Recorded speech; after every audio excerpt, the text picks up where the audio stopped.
Oh, car anyone? Truck transporters have to sleep too. But the important thing about this is last night there were some rip-roaring thunderstorms that came through the area. That's why it kind of looks the way it does. In the US there was a lot of severe weather.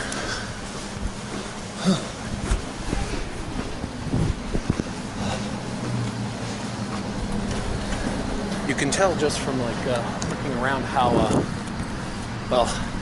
kind of wet and damp it was. There were flash floods warnings in the area. But all that passed last night.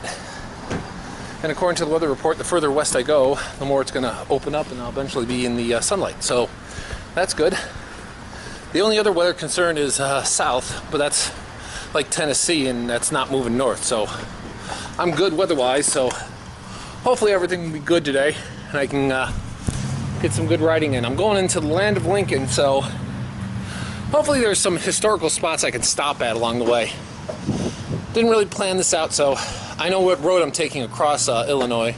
See how far I get and how often I stop for things. Okay, let's get on the road.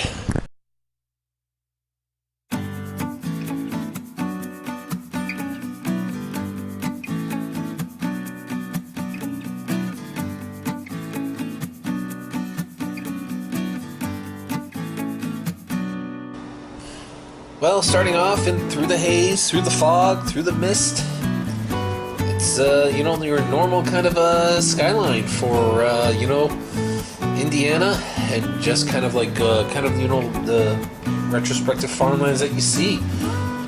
Kind of just move through them, sprint through them as best you can, taking it all in, kind of enjoying the beginning of the new day. I mean, it's a weekend, so of course everyone's sleeping in, so you get the roads to yourselves for a long stretch of the way, and you get to kind of cruise through. But the thing is, it's also the weekend, so people are more likely to get out their toys or whatever else they might have along with them.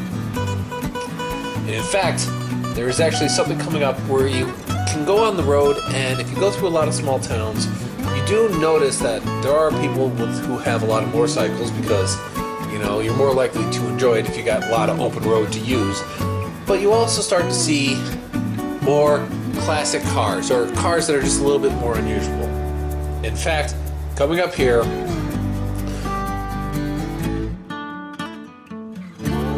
right there's a car you don't see very often. And that in itself is kind of interesting to find on this trip.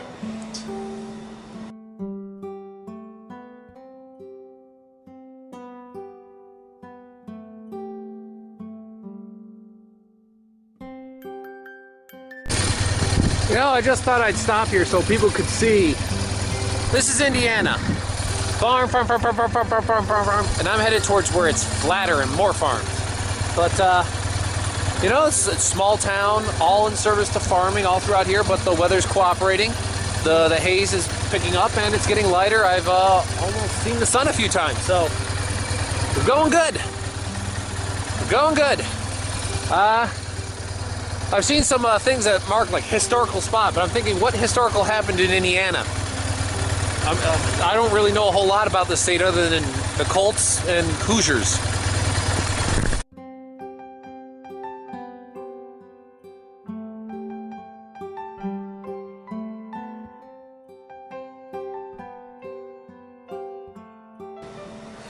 Now, you can just kind of complain about the weather, man, that it's not clearing up like you thought it was, or you can keep kind of pushing through.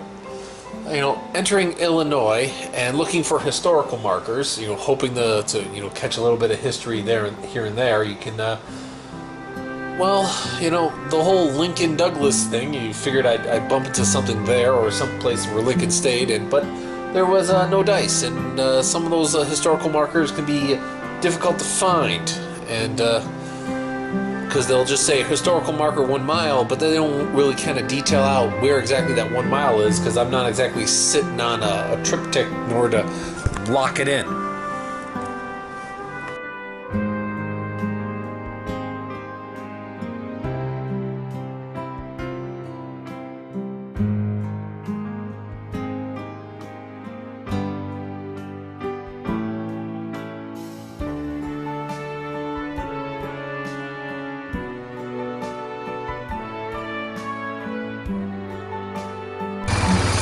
Okay, I did it. I actually did find a historical marker. Take it off. Got a bike. Can keep it running. Ah, it looks beautiful and running perfectly. But here, in kind of rural Illinois, we have a train wreck, one of the worst train wrecks in U.S. history. About 85 people died and scores were injured, 500 passengers when a two-train entering approximately 24 coaches derailed. They were going to Niagara Falls. Woo! Niagara Falls. All right, I was hoping for, all right, that's worthwhile. The only issue is I see the sign. They don't tell you exactly where it is. They just say it's coming up. And the road is 55 miles an hour, so if you don't spot it early enough, you're going to be blown right by it. You wish there was like a sign over there, right here.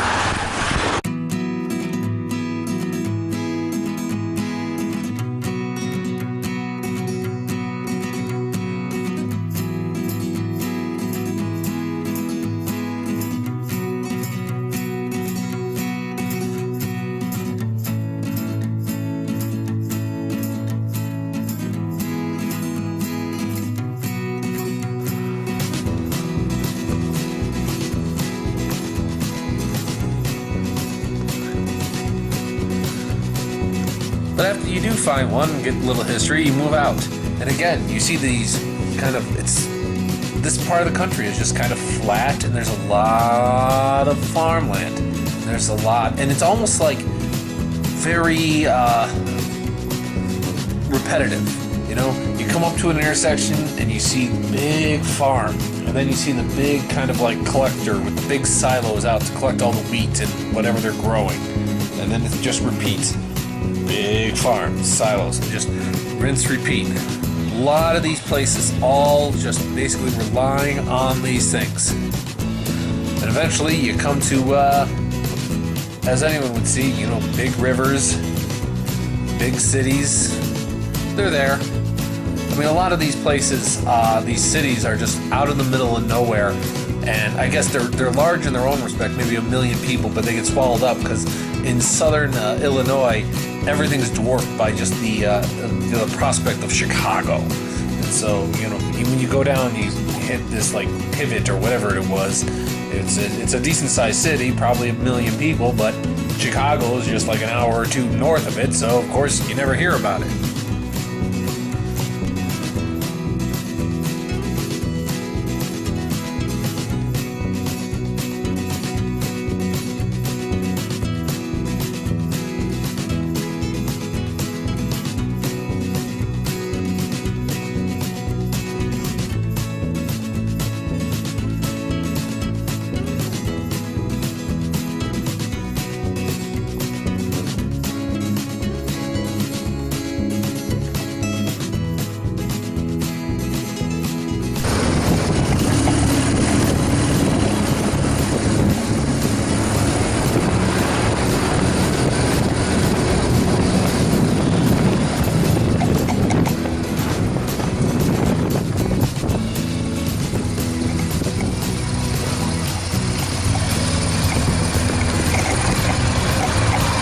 Worthwhile to stop here in this Knoxville, Illinois, just because, like, you see these towns all over the place. They're just inconspicuous, not really like here nor there.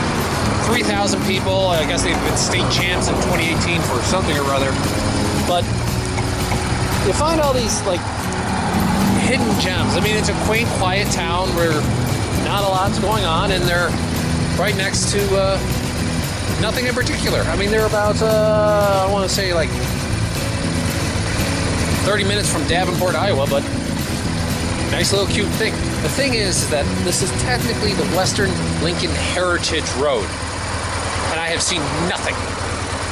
No marks, no nothing. I mean, it's false advertising. The whole, I mean, am I supposed to have picked up a pamphlet to kind of point historical spots out for me? Very disappointing.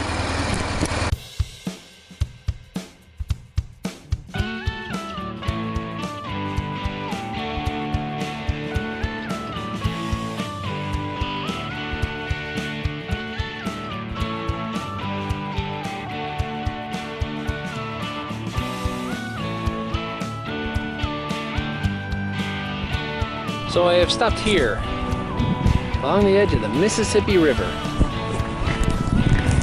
Just crossed. The Mississippi River, if you don't know, is seemingly a dividing line for the United States, although I don't really think it's anymore. It used to be like in the Lewis and Clark days where, you know, the West was truly after the Mississippi River. Now I don't think anyone in Iowa considers them to be West United States. I think the West United States is more defined now by being west of the Rocky Mountains. So if you're between the Rocky Mountains and Mississippi, then you're Central America. Well, no, okay. Central United States. Can't say Central America because there is a Central America.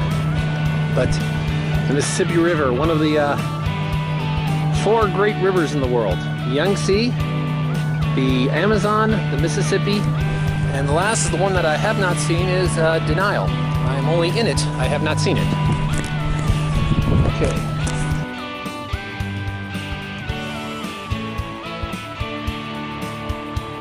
One other thing that I noticed on the way here is that I was kind of forced on the highway. A lot of roads were closed. I didn't really quite notice that or really understand it until I kind of got on the highway. I knew I had to get on the highway anyway because you have to get on the highway in order to cross the Mississippi River. The Mississippi River you're not allowed to cross on just any old bridge doesn't do it. But the one thing I did notice is that they have had a lot of rain. The Mississippi River is high and all the other streets and streams are actually flooded, and many of the streets had actually flooded to some degree. So it was cool. So I was actually forced to get on the highway a little before I wanted to, but then again, can't complain. I don't know if it was the rain from last night or it was successive rains they've had so far this year.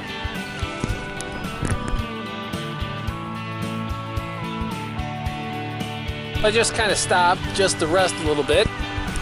The weather's gotten better than when I started. You know, the haze is gone and clouds are broken up. It's supposed to be clear sunshine, so the weatherman did lie to me. But I'm just at a school field. Tells me to stop, drink, stretch my legs. Somewhere in Iowa, there's corn. So that's my proof I'm in Iowa. But didn't spend much time in Davenport. Davenport's a great city. I got no issues with it. I love the city. I've been there a couple times. It's a good city. It's just on the weekend, you know, the downtown area gets like mobbed with people who want to be by the river because there's a lot of activities. They got a boat casino. They got a whole bunch of stuff. It just parking becomes a nightmare. And if it wasn't a Saturday, I would consider it. But anywho, I'm enjoying it. I'm going a little inland where I'll hold up for the night, you know, get away from the river. It's a little costlier. The closer you are to that river, the costlier it gets. All right.